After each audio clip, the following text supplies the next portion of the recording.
Olá, sejam bem-vindos ao podcast Indiferença da Associação Larico, hoje dedicado a um tema diferente dos que temos debatido até agora, já vão ver qual será. Vou estar à conversa com Inês Antunes, enfermeira no Centro de Medicina de Reabilitação de Alcoitão, é mestre em enfermagem de reabilitação e frequenta o mestrado em estudos sobre a deficiência e direitos humanos. É também a fundadora do ABI 360 graus, um espaço dedicado à autonomia, inclusão e bem-estar de pessoas com necessidades específicas. Obrigada, Inês, por teres vindo ao nosso podcast. Ao longo destes 17 anos de experiência, o que é que tem sido mais difícil para ti, enquanto profissional, na reabilitação de pessoas com deficiência e necessidades especiais? Bom dia. Antes de mais, eu não trabalhei sempre em reabilitação. Eu trabalhei estou em reabilitação só há 2 anos, desde que ingressei no mestrado, terminei em 24, e então profissionalmente também estou na área da reabilitação, mas antes era enfermeira generalista e estava no hospital. No hospital os desafios são imensos, não é? É uma porta aberta para a rua e não sabemos o que é que vai acontecer a cada momento quando estamos no hospital. Não é? É sempre imprevisível. Mas dessa experiência surgiu qualquer coisa em ti que te fez dedicar mais a esta área em específico da reabilitação? Sim, sempre tive o cuidado de perceber que a pessoa não era só a sua doença, também era aquela pessoa, naquele contexto, mas que as suas necessidades do seu dia-a-dia, e que não se encerra ali o ciclo da pessoa no hospital e como é que era a seguir. Sempre tive essa preocupação e percebi sempre ao longo dos anos que era uma lacuna muito grande, mas isto era uma coisa muito empírica. E quando eu abraço agora, ao final de 16 anos de profissão, 15, 16 anos de profissão, e abraço novamente a academia, percebo que, ok, se tu queres provar isto tens que ir pela academia, de outra forma não dá. E pronto, e tenho crescido aqui na academia no sentido de... Tenho percorrido, não é crescido, é percorrido aqui caminhos na academia no sentido de justificar aquilo que eu achava que já tinha mentalmente pensado que aquilo estava a acontecer. Mas agora é provar que cientificamente que isto está a acontecer. E o que é que sentes atualmente como maiores desafios ao lidar com estas famílias, não é? Porque isto depois não é só a pessoa em si, É todo o há contexto. todo o contexto familiar e há muitos apoios que são necessários. Na tua área, o que é que tens sentido como mais desafiante? É muito complexo, não é? Porque todos os produtos de apoio que poderão ser facilitadores da vida da pessoa são caríssimos. Toda a dinâmica também da família de se ajustar às necessidades da pessoa, mesmo em termos de tempo, isso também é caro para a própria vida da pessoa que vai cuidar, porque ela tem que abdicar do seu próprio tempo útil para dar ao outro, quando ele precisa, e é uma gestão, é uma mudança, não é? É uma entrada de uma incapacidade ou de uma doença ou de uma alteração do estado de saúde de alguém no seio de uma família.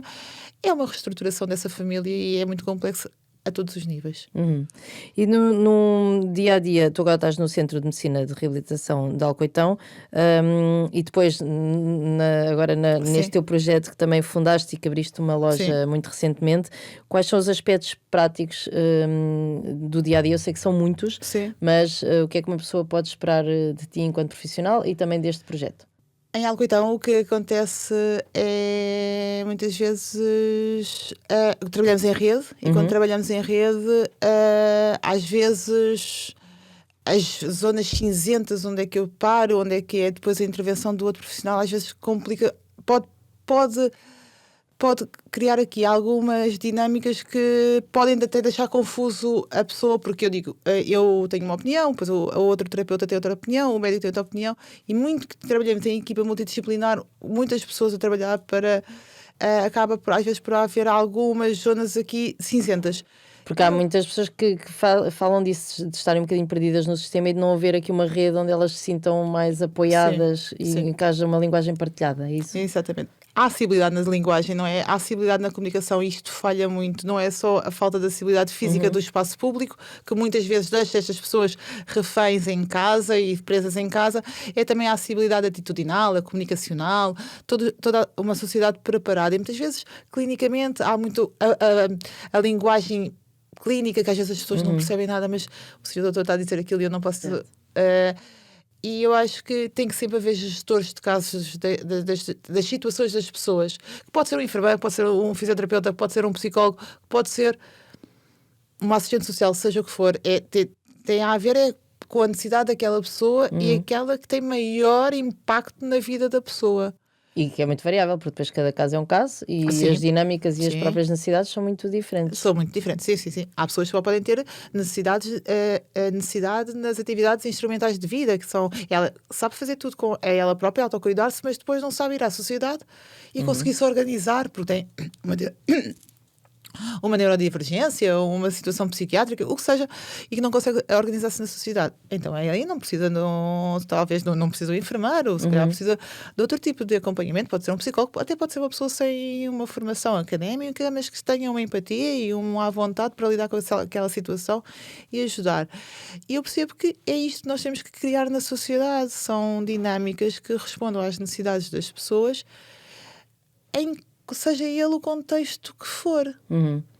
E a enfermagem tem sempre a ideia que os enfermeiros são as pessoas que realmente estão com os doentes e com as famílias, muito mais do que os médicos, têm a sua função, mas que nós sentimos sempre em algum internamento ou por aí que eles estão mais de passagem e têm um outro tipo de função. E os enfermeiros, efetivamente, são aqueles que estão muito próximo das famílias.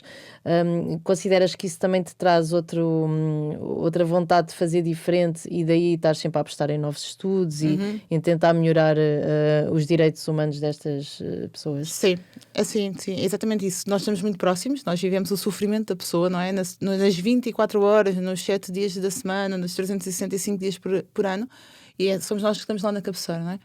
E somos nós que percebemos e temos ali a oportunidade de percebermos pequenas coisas que mais nenhum outro profissional consegue perceber pela proximidade. E temos uma situação de privilégio perante isso de criar soluções. Eu, organicamente, já sou uma pessoa que tenho muita facilidade em ter ideias e depois não tenho medo de pesquisar, de perguntar, não tenho medo de perguntar, não sei, vou perguntar, não tenho medo, eu crio muito a comunicação com os outros profissionais, com a assistente social, e pergunto, e depois encaminho e empodero a pessoa, mas eu não tomo decisão nenhuma pela pessoa, eu digo-lhe sempre, tu tens direito a isto, vai à procura disto. Ok, isto é da área do médico, ok, tens de falar com o médico sobre isso, porque isto não é meu. Aquilo que é da enfermagem, eu falo da enfermagem. Aquilo que é do terapeuta, da fisioterapia, olha, fala com o teu fisioterapeuta. Depois o fisioterapeuta aqui deve falar comigo, tudo bem. Mas eu ponho sempre a sua própria gestora, sempre que ela tenha capacidade cognitiva, não Claro. é em álcool. Então os nossos doentes, de uma forma geral, têm capacidade cognitiva e as pessoas com quem eu trabalho têm capacidade cognitiva. Gere tu a tua própria vida. Porque tem que partir e é isto, é a pessoa ser empoderada para ser autogestora da sua vida dentro daquilo que é a sua capacidade de gerir. E a família também ser integrada Ou a nesse família, processo. exatamente, ou a família, sim, mas sempre a pessoa, a decisão tem que ser sempre da pessoa, porque eu muitas vezes digo isto e em aulas houve professores que já me disseram, gosto disso. Acho que na medicina nós estamos ainda muito no modelo biomédico da coisa. Sim. Quando já desde inícios de 2000 deveríamos estar no modelo relacional ou biopsicossocial em que olhávamos a pessoa com uma dimensão. E isto é o problema da saúde, não é? É que ainda está muito enraizada no seu modelo biomédico. E infelizmente as instituições onde eu trabalhei até agora, Alcoitão, Egas Meniz, outros hospitais, outros sítios onde eu estou a trabalhar, funciona nesta maneira porque são os modelos médicos. A pessoa entra no hospital e leva um rótulo, tem é a pessoa com aquela doença e vamos tratar aquela doença e depois todo o resto. Mas isso também sentes que há até uma barreira da próprio modo de funcionar. É difícil fazer diferente. O modelo biomédico da coisa. Não há outra forma. Por muito que outros profissionais venham trazer, e nós, outros técnicos de saúde, sim, mas o médico ainda tem uma figura social.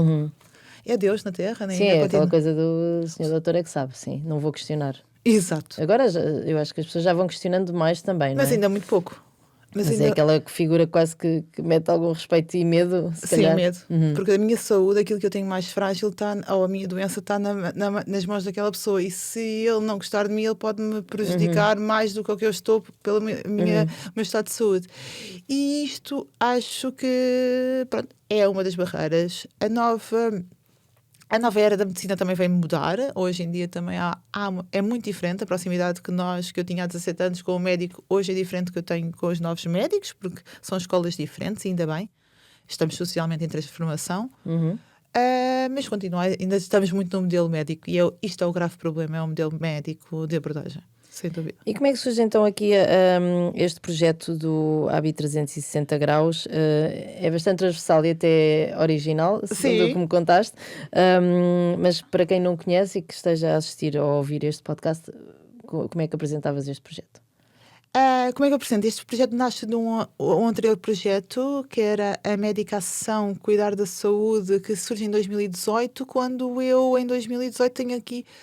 É aqui que eu ganho uma grande proximidade, um bocadinho antes, 2017, com as pessoas com necessidades específicas, mais com a deficiência motora, começo a fazer voluntariado na área e começo a identificar lacunas, exatamente só por observação.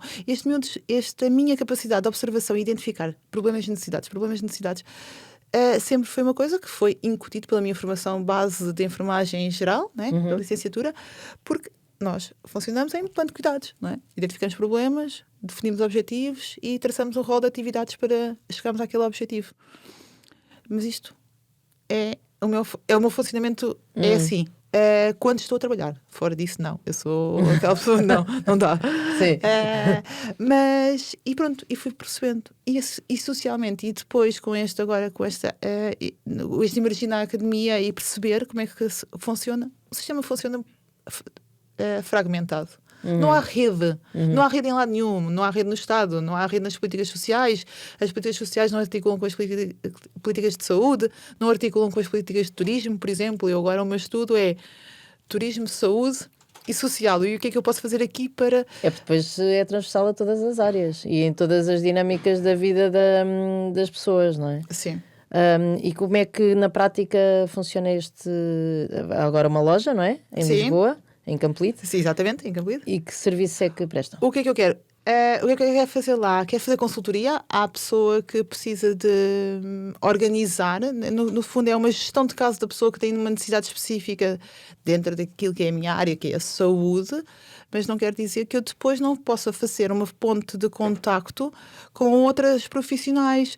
Por exemplo, eu estudo muito e investigo muito a acessibilidade e tenho alguns conhecimentos na área da acessibilidade, mas se for fazer um projeto, eu não sei fazer um projeto de arquitetura.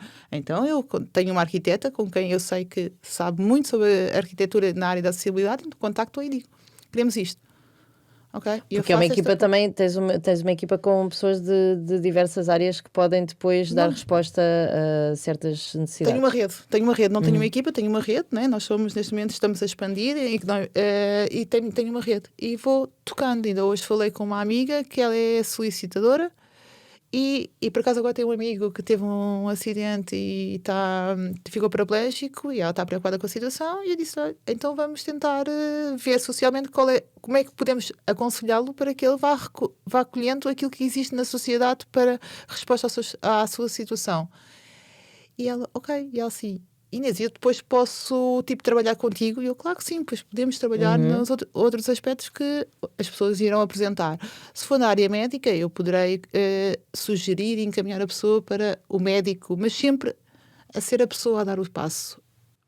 Porque pretendem promover a autonomia exatamente. máximo possível. Exatamente. A pessoa pode ser completamente dependente da cabeça para comer, para tudo.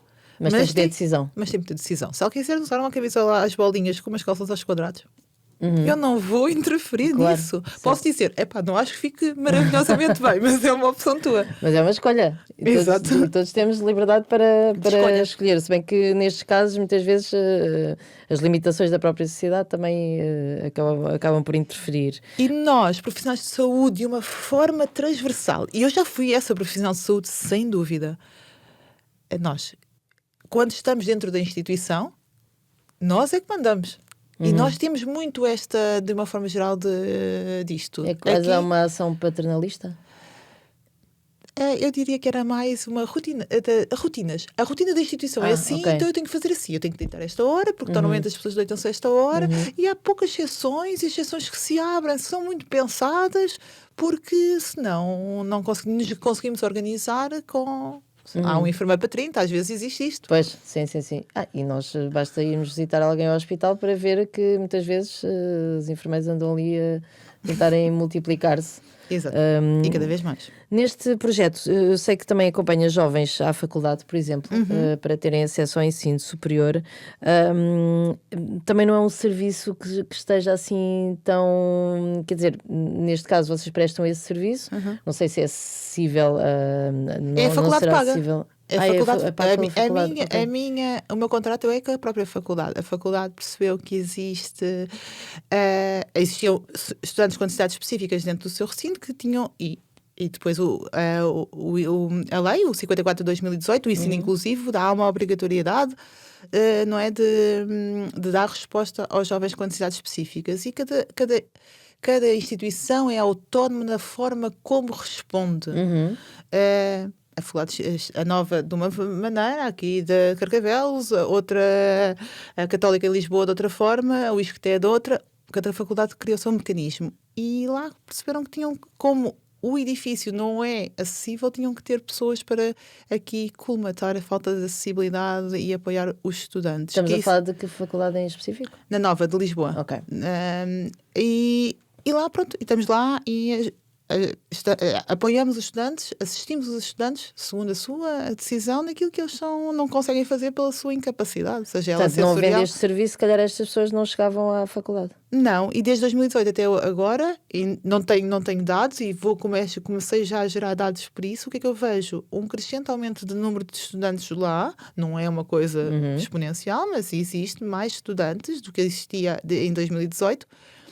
E já há estudantes, os novos estudantes vêm porque houve alguém desses estudantes que tiveram lá com necessidades específicas que disseram que lá existia apoio.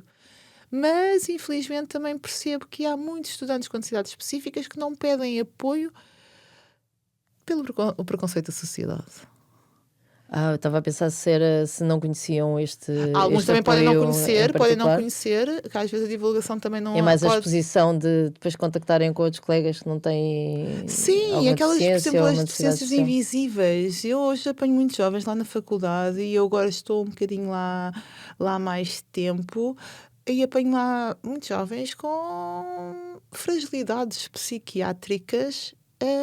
Ou de neurodivergências, ou aqui do foro neurológico, neuropsiquiátrico, o que seja, que, mas esta pessoa podia acionar e podia estar aqui salvaguardada, mas não o faz exatamente pelo preconceito de que depois vai ser vista pelo o DEFzinho. Certo. Não é? Aquela...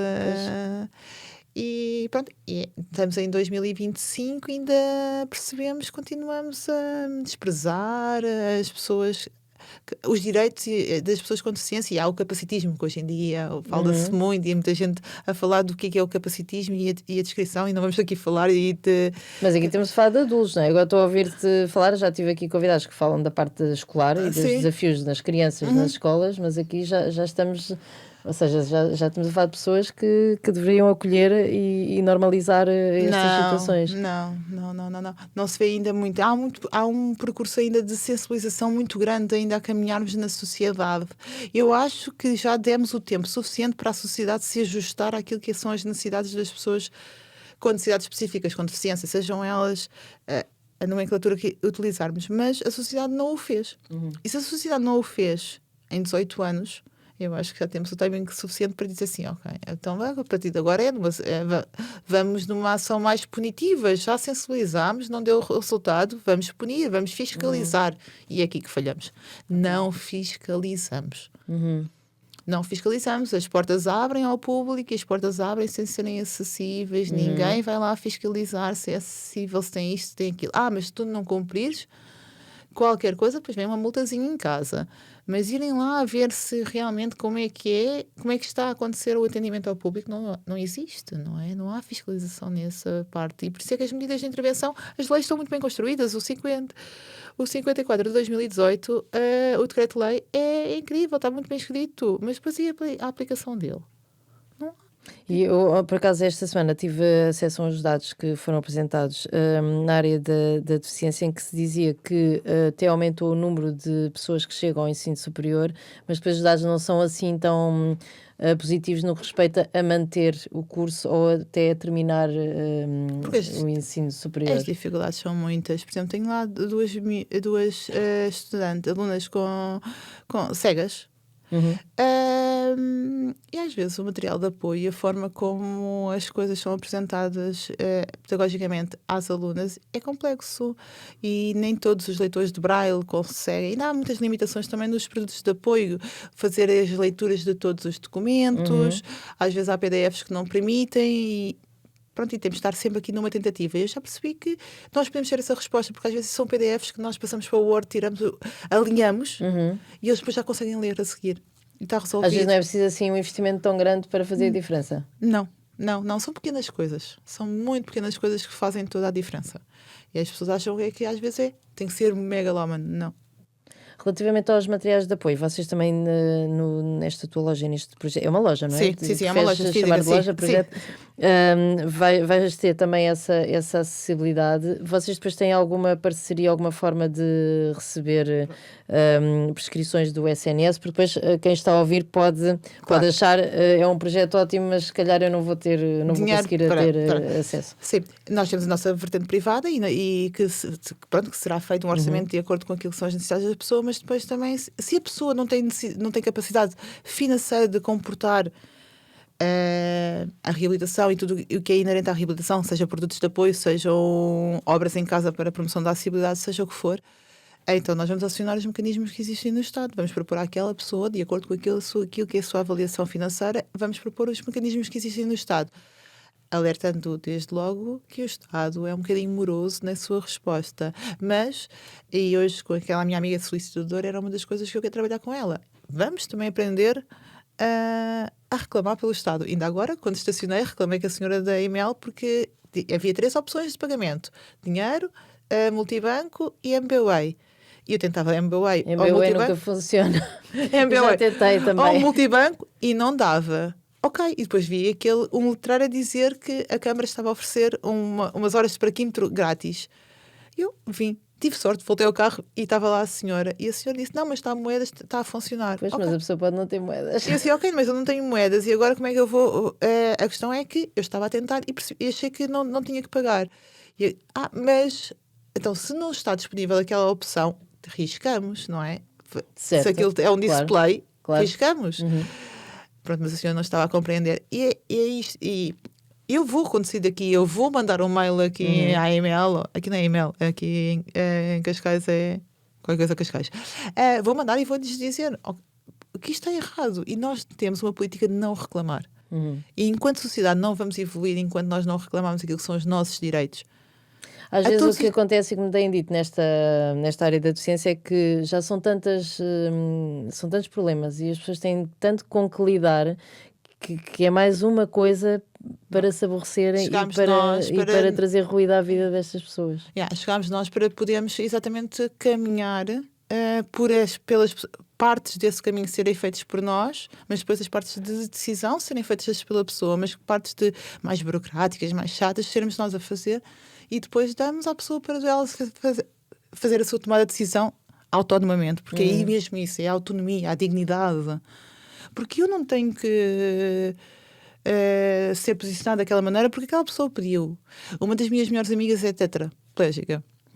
Eu conhecia no voluntariado e ficámos amigas desde então. E ela também as necessidades dela também me foram criando ideias para eu ir dando resposta. Ia perguntar isso mesmo, se depois também essa proximidade também te tornou mais sensível. Sim, sem dúvida.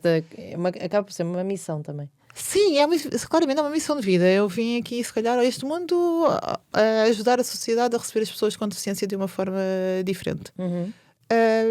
Esta minha amiga, nós vamos viajar. É um filme. Pois. É um filme horrível. Ela, por exemplo, foi viajar com os pais e veio de Itália e a cadeira dela não chegou. Ela é tetra, ela não tem equilíbrio de tronco. E a cadeira dela não chegou. E chegou às 9 da noite. Pois lá está, isso leva-nos a outro caminho que é as famílias e a própria pessoa deve ter medo e se calhar nem tenta ir. Pois, porque claro. Depois as barreiras são tão grandes são muito, que se calhar muito, mais vale muito. não me colocar a jeito. Desde logo do check-in, se levas uma cadeira elétrica é um filme por causa do check-in. Eu já te contactei, por exemplo, a AMA, no sentido de também capacitar a AMA para dar a resposta aos passageiros com deficiência. Também há muita falta de formação. Muita falta. Nos serviços, nas próprias faculdades, no aeroporto. Imagino que depois seja difícil a nível de formação, estes profissionais também estarem capacitados para as diferenças de vários tipos de deficiência. Sim. E isso tem que ser feito por alguém. Eu defendo, e agora um bocadinho abraço a minha sardinha, que é o enfermeiro. Somos nós que estamos ao longo do ciclo de vida, estamos desde o nascimento até à morte, e estamos. Há sempre um enfermeiro. Exato, sim. E em todos os contextos. Nós estamos no hospital, nós estamos no centro de saúde, nós estamos no domicílio, nós estamos nas empresas, nós estamos em todos os contextos.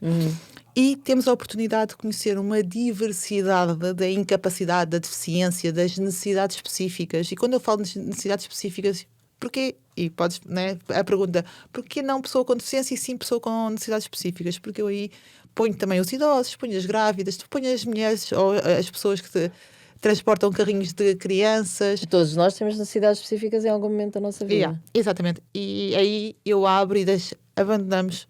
Eu gostava que no futuro abandonássemos naturalmente a palavra deficiência para ser a necessidade específica. E todos nós temos. Eu tenho as minhas, eu sei quais são. Sim. Às vezes eu costumo dizer que todos nós temos necessidades especiais, às vezes não são tão, ou diferenças, não são muito visíveis. Mas são as invisíveis, não é? São aquelas que conseguimos ser. Se pensarmos um bocadinho, ou se calhar nem precisamos pensar muito.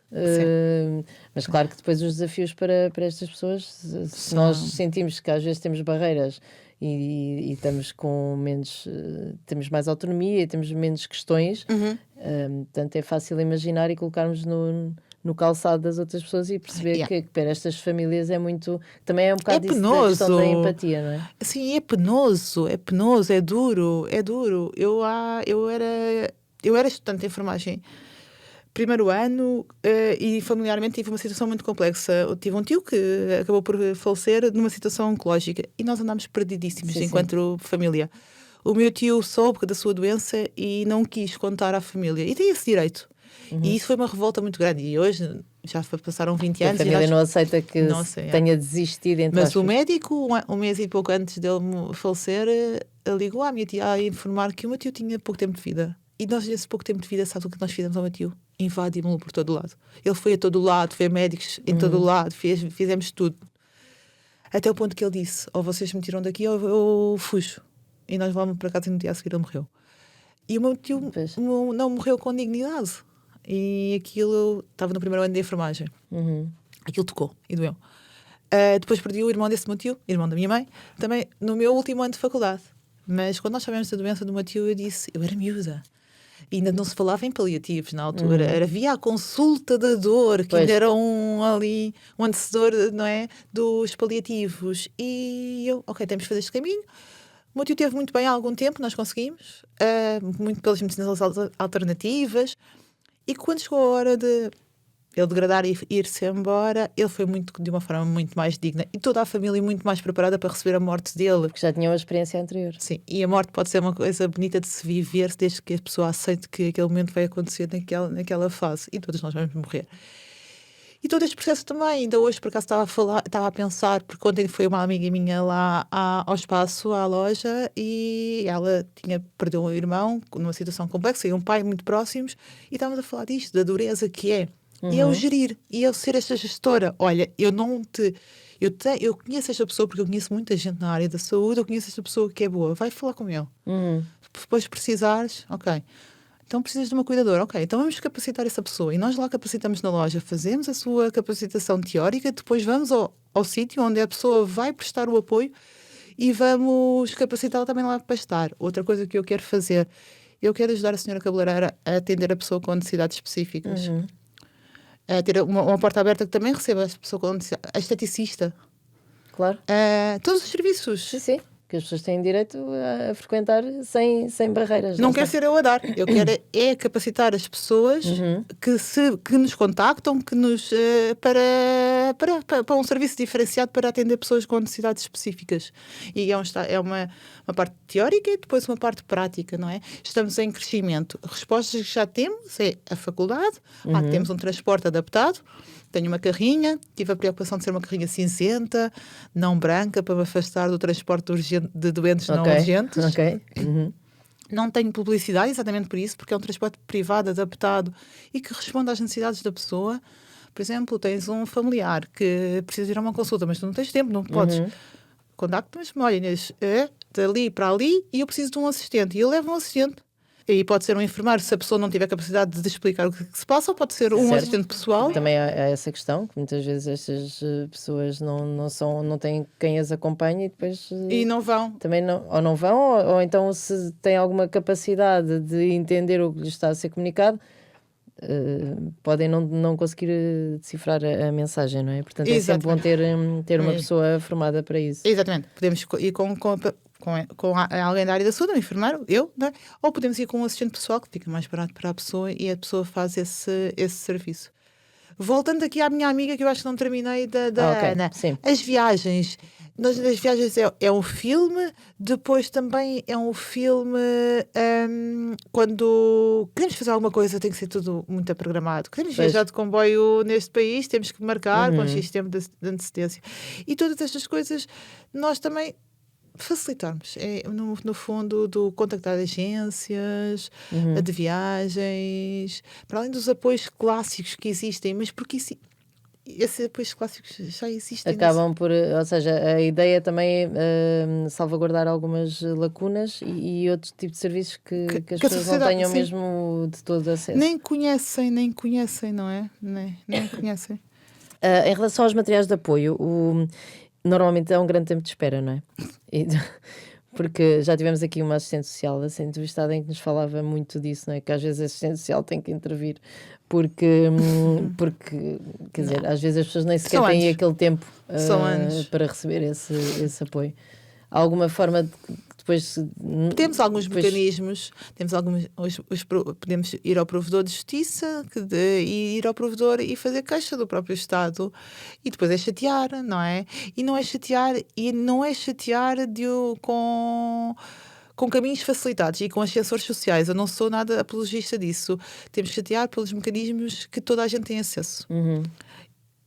Voltando à Ana, quando ela veio de Itália não tinha a cadeira de rodas, a TAP disponibilizou-lhe uma cadeira, o aeroporto, uma cadeira standard, mas a Ana não tem equilíbrio de tronco. Pois, não era adaptada ao caso dela. Fazer uma viagem de Lisboa para Torres foi complexo.